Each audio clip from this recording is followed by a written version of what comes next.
Collector గారు ఏకంగా సముద్రంలోకి వెళ్ళి చెక్ చేస్తే ఆ షిప్ ఇట్ ఈస్ డెస్టైన్డ్, దాని డెస్టినేషన్ వచ్చి అది పనామా అని రాసింది. కానీ అది స్టెల్లా ఎల్ అనే షిప్లో దాదాపుగా 38 టన్నుల రైస్ ఉంటే దానిలో 640 టన్నులు టెస్ట్ చేస్తే ఈ పీడిఎస్ రైస్గా ప్రాథమికంగా నిర్ధారణకు వచ్చారు. అంటే ఒక కాంక్రీట్ ఇన్ఫర్మేషన్ లేకుండా ఆయన ఒక ఓడలో వెళ్ళి ఇంకొక ఓడ, అంటే ఎక్కడో లంగర్ వేసిన సముద్రంలో ఎక్కడో లంగర్ వేసినటువంటి గంట సేపు ప్రయాణించి అక్కడికి వెళ్ళి చేశారంటే కాంక్రీట్ ఇన్ఫర్మేషన్ ఉండే ఉంటుంది. దానికి తగ్గట్టుగానే కొంత ఎవిడెన్స్ వచ్చింది. సరే, గత ప్రభుత్వ హయాంలో కాకినాడ పోర్టు నుంచి ఈ వెస్ట్ ఆఫ్రికా కంట్రీస్కి, ఏదైతే వెనకబడినటువంటి కొన్ని ఆఫ్రికా దేశాలకి ఈ పీడిఎస్ బియ్యాన్ని ఇక్కడ పెద్దగా జనాలు తినడానికి ఇష్టపడకపోయినా, అఫ్కోర్స్ అది ప్రజలకి ఇచ్చేదే ప్రభుత్వం తరఫున, దాన్ని అక్రమ మార్గంలో దాన్ని కాస్త పాలిష్ చేసి ఇంకాస్త ఫైన్ ట్యూన్ చేసి ఎక్కువ ధరలకి ఆఫ్రికా దేశాల్లో డిమాండ్ ఉంది.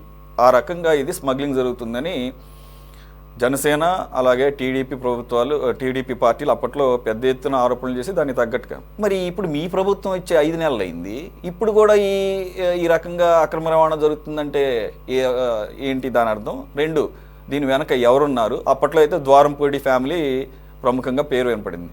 అంటే కూటమి ప్రభుత్వం ఇచ్చిన తర్వాత కూడా ఏమైనా కొత్త డాల్ని ఏమైనా రెడీ అయ్యారా? అంటే మీ కూటమి నుంచి ఏమన్నా ద్వారంపూడి లాంటి వాళ్ళు ఇంకొకళ్ళు ఏమైనా తయారయ్యారా?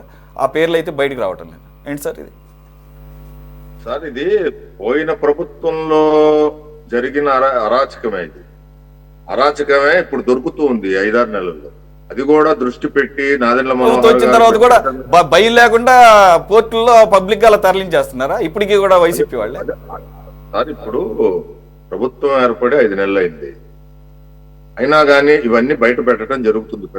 ప్రభుత్వమే బయట పెడుతుంది కదా. నాదెండ్ల మనోహర్ గారు ప్రత్యేకంగా దీని మీద దృష్టి సారించి ఈ అక్రమ బియ్యం రవాణా ముఠాని పట్టుకోవడంలో ఆయనకి అవసరమైతే అర్ధరాత్రుల పూట కూడా ఆయన రైడ్ చేస్తున్నాడు. ఆయన స్పాట్ లోకి వెళ్తున్నాడు. మరి అంటే ఒక ప్రభుత్వ విధానం ఎలా కొనసాగుతుంది అనేది మీ ప్రజలందరూ చూస్తూనే ఉన్నారు. ఇప్పుడు ఈ రోజును చూస్తే దాదాపు అది 50,000 చిల్లర టన్నులో పట్టే 52,000 టన్నుల సామర్థ్యం ఓడలో 38,000 టన్నుల బియ్యం ఉంది. అసలు దాని సామర్థ్యం అంటే ఎట్లాంటి పరిస్థితి ఉందంటే, అసలు నా అభిప్రాయం ఏంటంటే, ఒక వ్యక్తిగతంగా అసలు ఈ పేదలకు ఇచ్చే బియ్యాన్ని రద్దుపరచాలి. ఏ ప్రభుత్వాలైనా కానీ, మా ప్రభుత్వం అయినా కానీ, కూటమి ప్రభుత్వం అయినా, లేకపోతే ఇంకో ప్రభుత్వం అయినా. ఎందుకంటే దాదాపు ప్రభుత్వం ద్వారా వచ్చే ఎఫ్సిఐ గోడౌల నుంచి వచ్చే బియ్యాన్ని చాలా మంది అవి లావు మెతుకుళ్ళు ఉడుకుతాయని చెప్పి వాటిని అమ్ముకుంటున్నారు. చాలా మంది ఇక్కడ మన ప్రాంతాల్లో అమ్ముకుంటున్నారు, లేకపోతే కొన్ని చోట్ల బస్తాలు దానికి ఒక పెద్ద మాఫియా ఒకటి తయారైంది. దాదాపు ఎక్కడైతే ఈ బియ్యం దేశవ్యాప్తంగా ఉంది ఈ సమస్య. ఈ బియ్యం తీసుకెళ్లి చాలా దేశాల్లో, చిన్న దేశాల్లో ఏం చేస్తున్నారంటే, వాళ్ళు దాని ద్వారా మద్యం తయారు చేసుకుంటున్నారు. ఈ బియ్యం ద్వారా మద్యం దాన్ని కుళ్ళబెట్టి ఏదో వాటి ద్వారా నాకు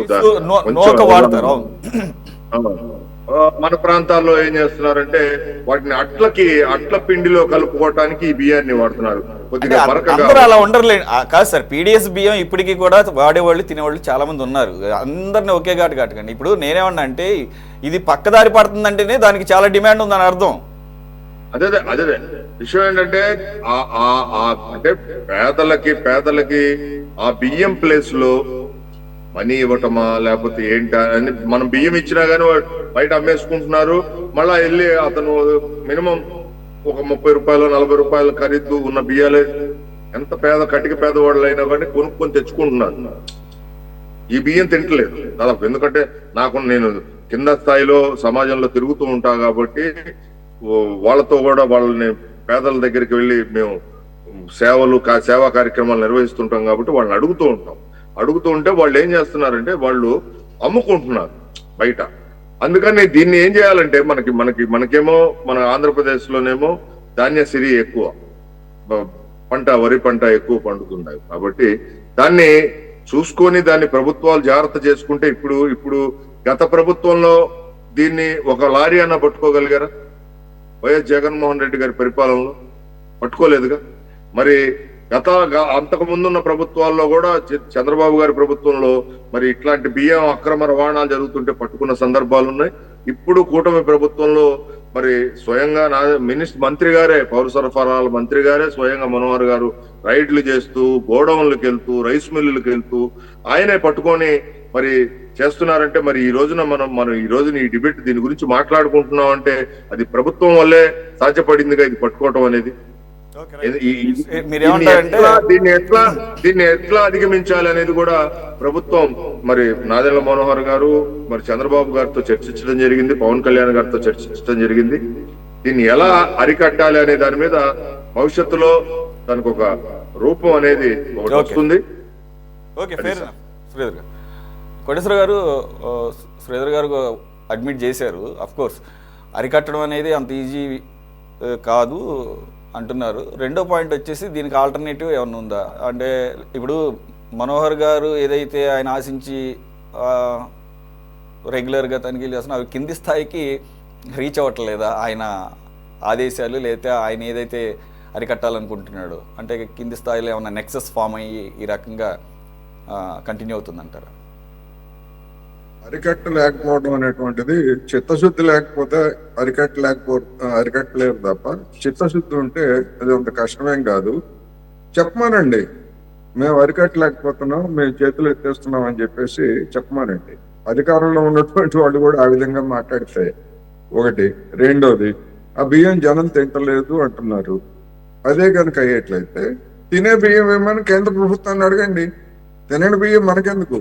జనాల మీద తినని బియ్యం అంటకట్టి జనానికి దాన్ని ఏదో దుర్వినియోగం చేస్తున్నారని ఇట్లా చెప్పడం ఎందుకు? తినే బియ్యం ఇమ్మని అడగండి. ఆంధ్ర రాష్ట్రంలో మంచి బియ్యమే, తినే బియ్యమే కదా పండుతాయి. ఆ బియ్యాన్ని మళ్ళీ ఇమ్మానండి. అది అడగాల్సింది పోయి రాష్ట్ర ప్రభుత్వము గతంలో చంద్రబాబు నాయుడు గారు ఉన్నప్పుడు ఇటువంటి దాడులు జరిగాయి, తర్వాత మధ్యలో దాడులు జరగలేదు, ఇప్పుడు మళ్ళీ మేము దాడులు చేస్తున్నాం. ఈ కారణాలు చెప్తే ఉపయోగం లేదు. అంటే మీకు దాని అర్థం ఏంటంటే, మీరు వచ్చినా కానీ లేదా మీరు ఎన్ని హోంకరింపులు చేసినా కానీ చేసేవాడు చేసుకుంటూనే ఉన్నాడు. ఎప్పుడైనా ఇలాంటివి దొరికినప్పుడు ఇది మా గొప్ప అని చెప్పేసి చెప్పుకుంటున్నారు తప్ప ఏ అక్రమము, ఏ అవినీతి ఏది కూడా ఆంధ్రదేశంలో గత 5 ఏళ్లలో జరిగినటువంటిది ఇప్పుడు కూడా కంటిన్యూ అవుతా ఉంది, ఇసుకతో సహా అనేటువంటిది వస్తున్నటువంటి వార్తలు, ఉన్నటువంటి వాస్తవ పరిస్థితి. అందుకని ఇప్పుడు ఒక కలెక్టర్ వెళ్ళి ఆ విధంగా తనిఖీ చేయడం అనేటువంటిది నిర్దిష్టమైనటువంటి సమాచారం ప్రతిరోజు జరుగుతుందండి. 5 నెలలకు ఒకసారి కాదు కదా కాకినాడ నుంచి వాడేది. ప్రతిరోజు జరుగుతూనే ఉంటాయి. ఇవన్నీ నిరంతరంగా సాగుతా ఉంది, యథేచ్ఛగా సాగుతా ఉంది. అందుకని వైఫల్యాన్ని అంగీకరించి బహిరంగంగా ప్రకటన చేస్తే కనీసం ఒక గౌరవం ఉంటుంది. వీళ్ళకి పాపం చేత కాదంట అని జనం సానుభూతి చూపిస్తారు. లేకపోయేట్లయితే ఇంత పోలీసు యంత్రాంగం, ఇంత నిఘా యంత్రాంగం, అందులోనూ తాట తీసే తోలు ఒలిచేటువంటి జనసేన కార్యకర్తలు లేదా బీజేపీకి ఇంకా బలమైనటువంటి కార్యకర్తలు ఉన్నారు. మరి వీళ్ళందరూ ఉండగా కూడా ఈ విధమైనటువంటి అక్రమ రవాణా జరుగుతూ ఉంటే ఏమైనా తీసుకెళ్తారు. ఎందుకు తీసుకెళ్తారు? ఇప్పుడు ఆ మధ్య జగన్ హయాంలో విశాఖపట్నానికి ఎక్కడి నుంచో మాదక ద్రవ్యాలతో కూడినటువంటి వాడ వచ్చిందట. ఆ వాడ ఏమైంది, దానికి సంబంధించినటువంటి వాళ్ళు ఎవరు ఇంతవరకు జనానికి ఎవరికి తెలియదు. మరి మన భాస్కర్ గారు ఏమన్నా వివరాలు చెప్తే మనం అందరం కూడా తెలుసుకుందాం అనేది నా అభిప్రాయం. ఎందుకని అటువంటి వాళ్ళందరినీ దాచిపెడుతున్నారు అనేది ఇక్కడ ప్రశ్న. భాస్కర్ గారు ఒక మాట సార్, మొదటిగా బియ్యం అనేవి ఈ రాష్ట్రంలో సెన్సస్ ప్రకారం 1,50,00,000 కుటుంబాలు సార్. వైట్ రేషన్ కార్డులు, బియ్యం ఇచ్చే కార్డులు ఎన్ని ఉన్నాయి తెలుసా? 1,47,00,000 కార్డులు ఉన్నాయి సార్. అంటే బియ్యం ఎందుకు ఇట్లా దొంగ రవాణా అవుతుంది, పక్కకు పోతున్నాయనే దానికి నేను మీకు ఈ లెక్క చెప్తున్నా. నెంబర్ 1, దొంగ రేషన్ కార్డులు ఎత్తేయాలా? అవసరం లేని వాళ్ళకి చాలామందికి లక్షలలో అవసరం లేని వాళ్ళ దగ్గర కార్డులు ఉన్నాయి. ఆ కార్డుల బియ్యం అంతా కూడా ఈ పక్కదారి పడుతున్నాయి. అయితే ఈ 1,47,00,000 కార్డులకి ఇచ్చే బియ్యం అన్ని పక్కదారి పట్టడం లేదు సార్. కొన్ని అవసరమైన వాళ్ళు బీదా బిక్కి వాడుకుంటున్నారు. ఫర్ యువర్ ఇన్ఫర్మేషన్ చెప్తున్నా మీకు, ఆ బియ్యాన్ని మా ఇంట్లో కూడా, అంటే మాకు రేషన్ కార్డు లేదులేండి, షాప్లో నుంచి మన దోశకి తెప్పించుకుంటారు. వాస్తవం చెప్తున్నా మీకు. దోశలు చాలా బాగుంటాయంట. తర్వాత మన బండ్ల మీద ఇడ్లీలు దోశలు అమ్ముతుంటారు కదా, పొంగడాలు అన్నీ అమ్ముతుంటారు కదా, అవన్నీ కూడా ఈ బియ్యమే. నేను ఎందుకు చెప్తున్నా అంటే, నిజంగా ఎవరికైతే అర్హుదారుడికి రేషన్ కార్డు నుండి వాడికి బియ్యం చేరితే ఈ బియ్యం ఇంత పక్కదారి పట్టవు సార్. కాకినాడ ఒకటే కాదు, మా జిల్లాలో కూడా కావలిలో దీనికి పెద్ద రాకెట్ ఉంది. చాలాసార్లు పట్టుకున్నారు, చాలాసార్లు దాడులు జరిగినాయి సార్. ఈ కాకినాడలో జరిగేది ఏంటంటే, నాకు తెలిసిన ఇన్ఫర్మేషన్ చెప్తున్నా మీకు సురేష్ గారు. రేషన్ కార్డు బియ్యం ఇవ్వడానికి పోయే వ్యాన్ ఉంటుంది కదా, ఆ వ్యాన్ వెనకాలే వీళ్ళ బ్యాగ్ తీసుకొని పోతాడు. వాళ్ళు అట్టు ఇవ్వడం ఆలస్యం, వాళ్ళు 12 రూపాయలు కేజీకి వీళ్ళు తీసుకోవడం ఆలస్యం, ఇంకా ఏ టైం ఏమి ఉండదు. ఇది గత 5 సంవత్సరాల్లో ఫుల్గా బాగా పాకిపోయింది సార్, బాగా విపరీతంగా పాకిపోయింది. అయితే మీరన్న క్వశ్చన్ ఏంటంటే, దీన్ని అరికట్టాలి, 100% అరికట్టాల్సి ఉంది. వారు అన్నారు అరికట్టలేకపోతున్నామేమో అనే భాష వచ్చింది మాట్లాడినట్టున్నారు. నేనేమంటానంటే, అరికట్ట లేకుండా పోవడం అనేది ప్రభుత్వం చెప్పాల్సిన మాట కాదు, నేనైతే చెప్పను. టైం పట్టచ్చు, ఇంకొంచెం యంత్రాంగాన్ని ఎక్కువ చేయొచ్చు, ఇంకొంచెం విజన్ పెట్టచ్చు. దానిపైన విజన్ పెడితే, ప్రభుత్వం నిలబడితే కాకుండా పోయేది ఏంటి సార్? నాకు తెలియకడుగుతాను. చిత్తశుద్ధి ఉంటే సురేష్ గారు, చిత్తశుద్ధి ఉంటే, చిత్తశుద్ధి లేకపోతే ఎవరేమేమి చేయలేము. జరుగుతూనే ఉంటాయి. స్టీమర్లు ఓడలు పోతూనే ఉంటాయి, ఈ రేషన్ డీలర్లు అమ్ముతూనే ఉంటారు, రేషన్ కార్డు హోల్డర్లు అమ్ముతూనే ఉంటారు, జరుగుతూనే ఉంటాయి. దురదృష్టం ఏంటంటే సురేష్ గారు, సెంట్రల్ గవర్నమెంట్ 32 రూపాయలు పెట్టి కేజీ కొంటుంది సార్. 32 రూపాయలు ఫర్ యువర్ ఇన్ఫర్మేషన్. ఎందుకంటే సెంట్రల్ గవర్నమెంట్ కొంటుంది కాబట్టి నాకు తెలిసేది నేను చెప్తున్నా. 32 రూపాయలు పెట్టి రేషన్ కేజీ కొని వీళ్ళకి ఇస్తే, ఈ కార్డు హోల్డర్స్కి ఇస్తే, వీళ్ళు 12 రూపాయలకి అమ్ముకుంటున్నారంటే ఇంకా ఏమనాలి సార్? కొంచెం మనిషి అనేవాడికి మానవత్వం ఉండాలి కదా. అరే మనం సెంట్రల్ గవర్నమెంట్ అయితే ఇంకోటి మాట, కేంద్రానికి డబ్బులు ఎక్కడి నుంచి వస్తాయి? మనం కట్టిన ట్యాక్సెసే కదా, ఏదో ఒక రూపాయన మనం కట్టే ట్యాక్సెసే కదా. ఆ విచక్షణ మనిషికి లేకపోతే ఇదంతా జరుగుతూనే ఉంటుంది. ఎవడి పనోడు చేస్తూనే ఉంటాడు. బియ్యం అమ్మేవాడు బియ్యం అమ్ముతుంటాడు, ఈ ప్రభుత్వాలు బియ్యాన్ని ఇస్తూనే ఉంటాయి. నేనేమంటానంటే, ఫస్ట్ ఆఫ్ ఆల్ ఎవరైతే అర్హులు ఉన్నారో, రేషన్ కార్డుకి ఎవరైతే అర్హులో, ఓట్లు పక్కన పెట్టి ఎన్నికలకు భయపడకుండా ఖచ్చితంగా దొంగ రేషన్ కార్డులు బయటికి తీయాలి, అనర్హుల కార్డులు బయటికి తీయాలి. బయటికి తీసినప్పుడు సగం పరిష్కారం అయిపోతుంది. ఎవరికైతే నిజంగా బియ్యం అవసరమో వాడికే చెందుతుంది. లేకుంటే ఒక రేషన్ కార్డు మీద ఎంత నష్టం సార్ ప్రభుత్వానికి? ఆ డబ్బులంతా ఉంటే మనం ఈ రాష్ట్రాన్ని, ఈ దేశాన్ని సస్యశ్యామలం చేసుకోవచ్చు కదా. ఇప్పుడు మీరు పెట్టినట్టుగా స్పెషల్ స్టేటస్ పెట్టి తెచ్చుకోవచ్చు, ఇంకోటి తెచ్చుకోవచ్చు కదా. ఎందుకు ఈ విధంగా దొంగలు తయారు చేయాలా చెప్పండి? నేనేమంటానంటే, ఎటువంటి పరిస్థితుల్లో కూడా సార్ మొత్తాన్ని మీరు దీన్ని లింక్ చేసేసారు కన్వీనియంట్ గా. సార్ నేను చెప్పింది అబద్ధమా? చెప్పండి. మీరు కావాలంటే తీసుకోండి, ప్రభుత్వం తీసుకోండి. నెంబర్ ఆఫ్ హౌస్ హోల్డ్స్ ఎన్ని? 1,50,00,000 మీకు వచ్చేస్తుంది. నెంబర్ ఆఫ్ రేషన్ కార్డులు ఎన్ని? 1,47,00,000 వచ్చేస్తుంది. తీసుకోండి. మీరు మీడియా వాళ్ళు కదా, మీరు చెప్పింది భాస్కర్ గారు, మీరేమన్నారు? ఈ ఎలక్షన్స్ వీటన్నిటిని దృష్టిలో పెట్టుకోకుండా ధైర్యంగా నిర్ణయం తీసుకోగలిగితే అన్నారు కదా. ఒక్క నిమిషం.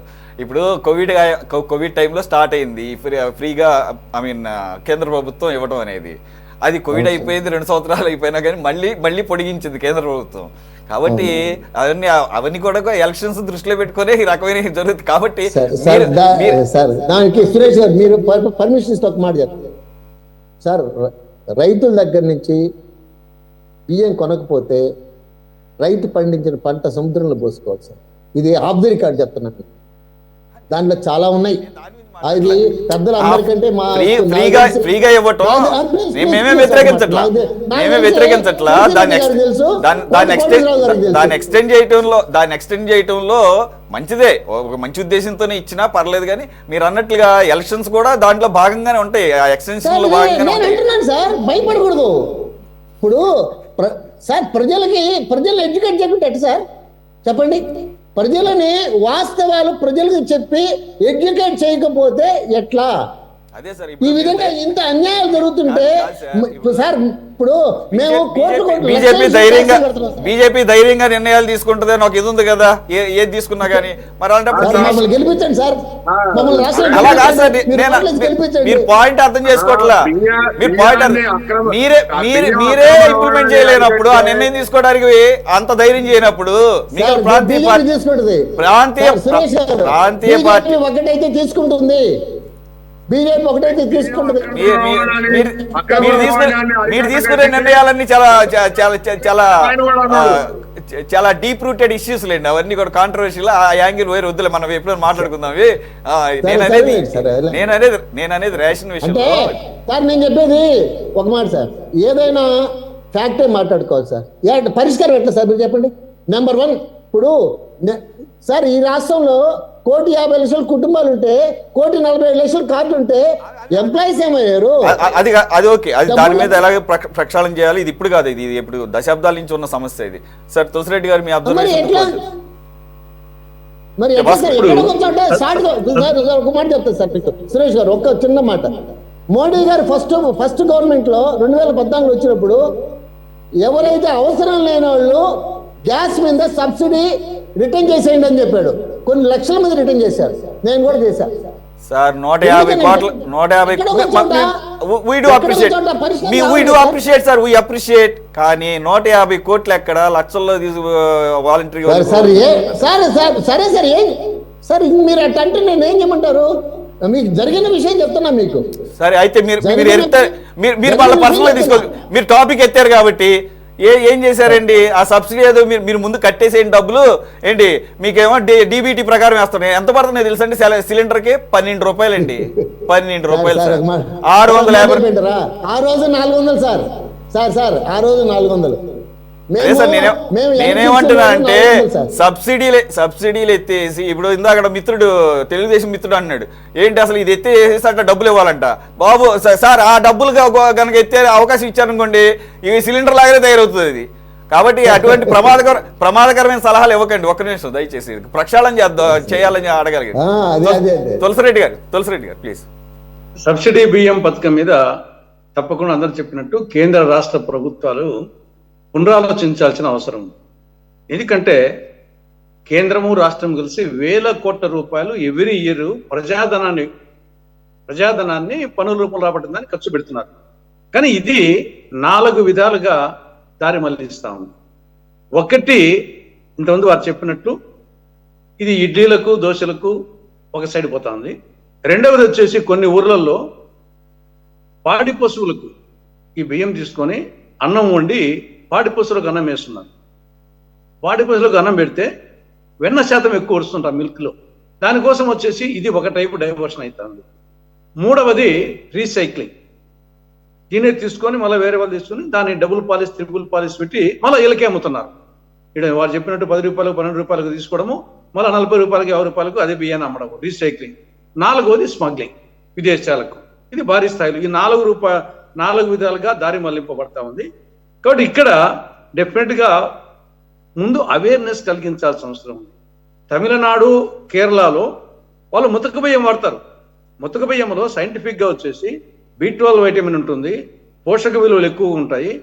కాబట్టి కానీ మన రాష్ట్రంలో ఎందుకు అది వచ్చేసి ఎంత తెల్లగా ఉంటే డబుల్ పాలిష్, ట్రిపుల్ పాలిష్ ఏమీ ఉండదు, వచ్చేసి పోషక విలువలు ఉండవు, B12 ఉండదు, ఏముండదు. దానికి 40 రూపాయలు 50 రూపాయలు పెట్టి తెల్లగా పెట్టి ఆ దీని గురించి ముందు చైతన్యము, అవేర్నెస్ కలిగించాల్సిన అవసరం ఉంది. ఎందుకంటే వారు చెప్పినట్లు ఇది ముతక బియ్యము, దొడ్డు బియ్యం అనేది ఇది ఇమ్మీడియట్ గా అప్పుడప్పుడు ఆనే వీళ్ళు రూపాయికు కేంద్ర ప్రభుత్వం ఇచ్చిన ఏం లేకుండా తీసుకోవడము, ఇమ్మీడియట్ గా 10 రూపాయలకు 12 రూపాయలకు ఆనే తీసుకోవడము, దాన్ని మళ్ళీ వీళ్ళు 40-50 రూపాయలకు తీసుకోవడం ఇది జరుగుతూ ఉంది. కాబట్టి ముందు అవేర్నెస్ అనేది ఒకటి క్రియేట్ చేయాలా, సైంటిఫిక్ గా, మెడికల్ గా. ఇది రెండవది వచ్చేసి వారు చెప్పినట్టు దొంగ కార్డ్స్ ఉండేది, అది కూడా వాస్తవమే. ఇక్కడ మిగతా ఈ యొక్క రీసైక్లింగ్ కార్డు చెప్పాం, స్మగ్లింగ్ వచ్చేసి భారీ స్థాయిలో పోతాం. అంటే ఆఫ్రికన్ కంట్రీస్ కు వాళ్ళకు న్యూట్రిషన్ కి అవసరము, తర్వాత వారు చెప్పినట్లు మిగతా అరేక్ ఇటువంటిగా అవసరం ఉంది. కాబట్టి దీన్ని ప్రభుత్వము సిస్టమేటిక్ గా అనుకుంటే ఆడ కంట్రోల్ చేసి ఆటోమేటిక్ గా కంట్రోల్ అవుతుంది. కాబట్టి ఒక్కటి అవేర్నెస్, రెండు వచ్చేసి కంట్రోల్ చేయడము, మూడవది తృణధాన్యాలు కొంచెం ఇప్పుడిప్పుడే కొంత ఎంకరేజ్ చేస్తానంటుంది. బియ్యానికి బదులు కొన్ని చోట్ల కొన్ని మాసాల్లో రాగులు, కొన్ని మాసాల్లో కొర్రలు, జొన్నలు, ఇటు తృణధాన్యాలు కూడా ఎంకరేజ్ చేయాల్సిన అవసరం ఉంది. కాబట్టి ఇంకోటి ఆ రోజు రామారావు గారు ప్రవేశపెట్టినప్పుడు 2 రూపాయల బియ్యం పథకం, అప్పుడు ఓపెన్ మార్కెట్ వచ్చేసి 2.5 రూపాయలు 3 రూపాయలు ఉండేది. ఓపెన్ మార్కెట్ లో 3 రూపాయలు అంతే, నాకు తెలిసి 2.5, 3. అలాంటిది 2 రూపాయలకు అంటే ₹1 సబ్సిడీ ఇచ్చారు. ఇది 83. కానీ ప్రభుత్వాలు వచ్చేసి ఓట్ల కోసము, నేను ఆ ప్రభుత్వం ఈ ప్రభుత్వం కాదు, మా ప్రభుత్వం కూడా ఎవరు చేసినా దాని 83లో 2 రూపాయలు ఉంటే ఓపెన్ మార్కెట్లో 3 రూపాయలు ఉండేది. ఇప్పుడు 2024లో ఓపెన్ మార్కెట్లో 50 రూపాయలు ఉండేది. ఫ్రీగా ఇస్తామని కేంద్ర ప్రభుత్వము, రూపాయికి ఇస్తామని రాష్ట్ర ప్రభుత్వము. ఇది డెఫినెట్ గా వచ్చేసి ఇది ప్రభుత్వాలు చేయాల్సిన పని కాదు, వచ్చేసి ఇది వాళ్ళ డబ్బు కాదు, ప్రజల డబ్బే. దానికోసం మళ్ళీ అంతో ఇంతో కాదు, వేల కోట్లు రాష్ట్రం కానీ కేంద్రం కానీ. కాబట్టి నేను ఈ ప్రభుత్వం ఆ ప్రభుత్వం కాదు, అన్ని ప్రభుత్వాలు కూడా తప్పుడు అడుగు చేస్తున్నాయి. 83లో 2 రూపాయలు అయితే 2024లో రూపాయికు ఫ్రీగా అమ్మడం అనేది ఇది మెడకాయ మీద తలకాయ ఉండే వాళ్ళు ఎవరు చేయరు. కాబట్టి పునరాలోచించాల్సిన అవసరం ఉంది నా అభిప్రాయం. Right sir, thank you very దానికి మచ్. ముద్దు పేరు ఏమి, ఆహార భద్రత అనే ముద్దు పేరు. ఆహార భద్రత పెట్టి ఏమి విలువలేనటువంటి ఆహారాన్ని ఇచ్చి వచ్చేసి మొత్తము పోషకాహారము. ఎందుకంటే మన పిల్లలు ఆంధ్రప్రదేశ్లోనే పోషకాహార లోపం ఎక్కువగా ఉందని వచ్చే కారణం వచ్చేసి సబ్సిడీ బియ్యం పథకమే. అంతకుముందు వచ్చేసి మేము మా ప్రాంతంలో వచ్చేసి రాయలసీమలో కొర్రన్నము, జొన్న సంగటి, రాగి రొట్టెలు తినేవాళ్ళం వచ్చేసి. కానీ ఈ పథకం వచ్చిన తర్వాత అవన్నీ వచ్చేసి తినేవాళ్ళు లేకుండా ఇవి అయిపోయి ఏమీ లేనటువంటి తిని మొత్తం వచ్చేసి డయాబెటిక్ పేషెంట్స్ అన్ని రాష్ట్రాల కంటే హైయెస్ట్. ఎందుకంటే దీంట్లో ఉండేదంతా ఓన్లీ కార్బోహైడ్రేట్స్, ఇంకేముండవు, కార్బోహైడ్రేట్స్ తప్ప మిగతా ఏముండవు. తిని తిని తిని తిని ఉదయం అదే, మధ్యాహ్నం అదే, రాత్రికి అదే, టిఫిన్ అదే, ఏం తిన్నా అదే అనమాట. ఆ విధంగా వచ్చి మొత్తం డయాబెటిక్ పేషెంట్ ఎక్కువైపోతున్నారు. కాబట్టి దీన్ని అన్ని కోణాల్లో, బహుముఖ కోణాల్లో ఆలోచించాల్సిన అవసరం ఉందని నా అభిప్రాయం. Right sir, rightly sir. Thank you very much for joining. Tulasi Reddy గారు, కోటేశ్వరరావు గారు, భాస్కర్ గారు, అలాగే శ్రీధర్ శర్మ గారు. ఇది వాళ్ళ టాప్ డిబేట్. మరో అంశంతో మళ్ళీ కలుద్దాం. Stay tuned to city 24/7.